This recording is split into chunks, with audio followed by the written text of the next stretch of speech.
Hi guys, let's read about apoptosis.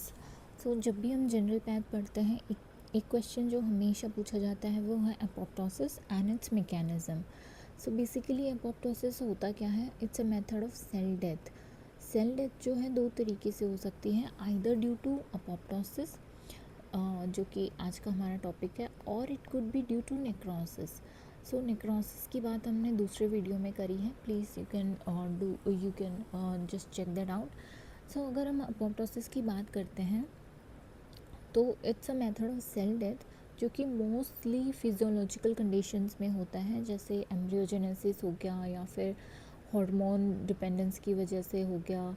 इन सब चीज़ों की वजह से अगर सेल डेथ होती है तो अपोप्टोटिक पाथवे के थ्रू होती है। बट इट्स नॉट नेसेसरी कि अपोप्टोसिस में हमेशा फिजियोलॉजिकल ही होता है, it could be due to pathological causes also. But major जो डिफरेंस होता है अपोप्टोसिस और नेक्रोसिस में, even if it's due to pathological conditions, there will never ever be inflammation.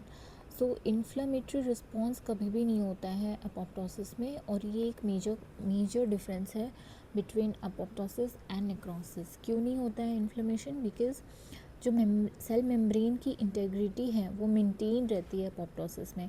Cell membrane हमारी ब्रेक डाउन नहीं होती, सेलुलर कंटेंट हमारा बाहर नहीं निकलता सेल से एक्स्ट्रा सेलुलर स्पेस में, तो कोई इन्फ्लेमेटरी रिस्पॉन्स नहीं होता। सो ये एक मेजर डिफरेंस है। पर इसमें होता क्या है ये हम समझते हैं। इसके लिए दो तरीके होते हैं। Apoptosis can be happening due to two mechanisms. First one is the mitochondrial और द इंट्रिंसिक पाथवे, जो कि ज़्यादा कॉमन है दोनों में से, और सेकेंड इज़ डेथ रिसेप्टर और एक्सट्रिंसिक पाथवे। ठीक है, सो पहले बात करते हैं इंट्रिंसिक पाथवे में। इंट्रिंसिक पाथवे में होता क्या है कि जब भी हमारा आइदर ग्रोथ फैक्टर का विड्रॉल हो गया, there is no growth factor for the cell, survival signals नहीं मिल रहे हैं सेल्स को, या फिर प्रोटीन मिसफोल्डिंग हो गया, और डीएनए डैमेज हो गया extreme bye either radiation, either toxins और आइदर फ्री रेडिकल्स। इन सब की वजह से अगर डीएनए डैमेज हो गया, प्रोटीन मिसफोल्डिंग हो गई है सेल के अंदर, या फिर सर्वाइवल सिग्नल्स ही नहीं है, तो अब सेल डेथ होनी है। अगर ये सब चीज़ें जब होती हैं तो हमारे पास होती हैं BH3 ओनली प्रोटीन्स। ये प्रोटीन्स क्या करती हैं? इन सिग्नल्स को सेंस करती हैं, और सेंस करके ये जो है BCL2 फैमिली को ये एक्टिवेट कर देती हैं। ये जो हमारे हैं प्री एपोप्टोटिक फैक्टर्स होते हैं, जैसे कि बैक्स हो गया, बैक हो गया, ये सब हमारे प्री एपोप्टोटिक फैक्टर्स होते हैं। इनको नॉर्मल कंडीशंस में कौन रेगुलेट करता है?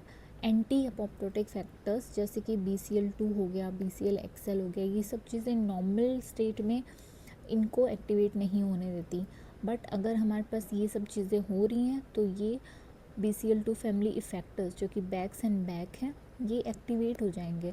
उससे क्या होगा? हमारा जो माइटोकॉन्ड्रियल मेम्ब्रेन है उसकी परमिएबिलिटी इंक्रीज हो जाएगी, because this Bax and Bak they will dimerize to form a channel, और इस चैनल के थ्रू जो साइटोक्रोम C है जो कि हमारा अंदर था वो बाहर आ जाता है, एक्स्ट्रा इधर आ जाएगा साइटोप्लाज्म में। ठीक है, तो साइटोक्रोम C और इसके अलावा और भी प्रो एपोप्टोटिक प्रोटीन्स जो हैं they will get outside the mitochondrial membrane. ठीक है, अब साइटोक्रोम C बाहर आके क्या करता है? ये कैस्पेज 9 को एक्टिवेट करता है। This you have to remember, in mitochondrial intrinsic pathway caspase 9 is the first caspase which is getting activated. ठीक है, अब यहीं तक हम माइटोकॉन्ड्रियल समझेंगे, क्योंकि इसके आगे का डाउनस्ट्रीम जो पाथवे है वो कॉमन है। It's common for both intrinsic and extrinsic pathway. अब हम एक्सट्रिंसिक पाथवे की बात कर लेते हैं। तो उसमें क्या होता है कि हमारे पास जो सेल रिसेप्टर होता है, हमारे पास ये TNF अल्फ़ा फैमिली का रिसेप्टर होता है, जो कि डेथ रिसेप्टर जिसको बोलते हैं। दिस इज़ CD95 और फास्ट टाइप 1 TNF रिसेप्टर। ये रिसेप्टर हमारे पास है। इस रिसेप्टर पे हमारा फास्ट लाइगेंड आके अटैच करेगा।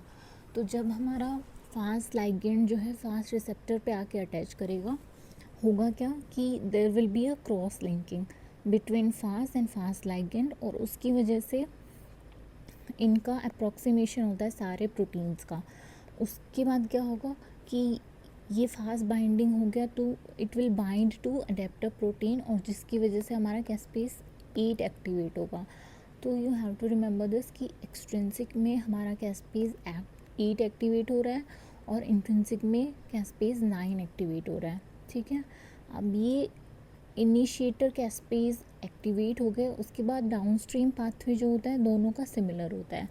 अल्टीमेटली हमारा होगा क्या कि और भी कई सारे कैस्पेस हमारे एक्टिवेट होंगे, जैसे कि 3 हो गया, 6 हो गया, 7 हो गया।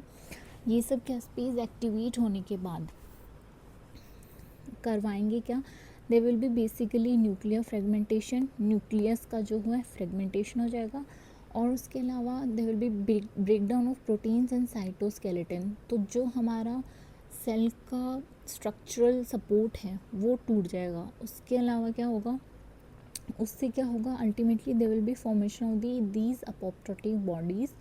और ये जो अपोप्टोटिक बॉडीज़ होती हैं they will send an eat me signal, जो जैसे कि they will send this signal to the macrophages so that they can get phagocytosed. Okay, तो जैसे ही ये अपोप्टोटिक बॉडीज सेल के बाहर होती हैं तो they will be phagocytosed by the macrophages and there will not be any inflammation. Okay, so these apoptotic bodies will be eaten up by the macrophages, and the cell will die.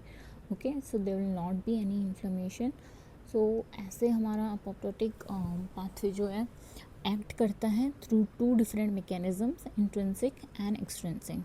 I hope you understood, and if you'll make this diagram, that would be even better in your exams. So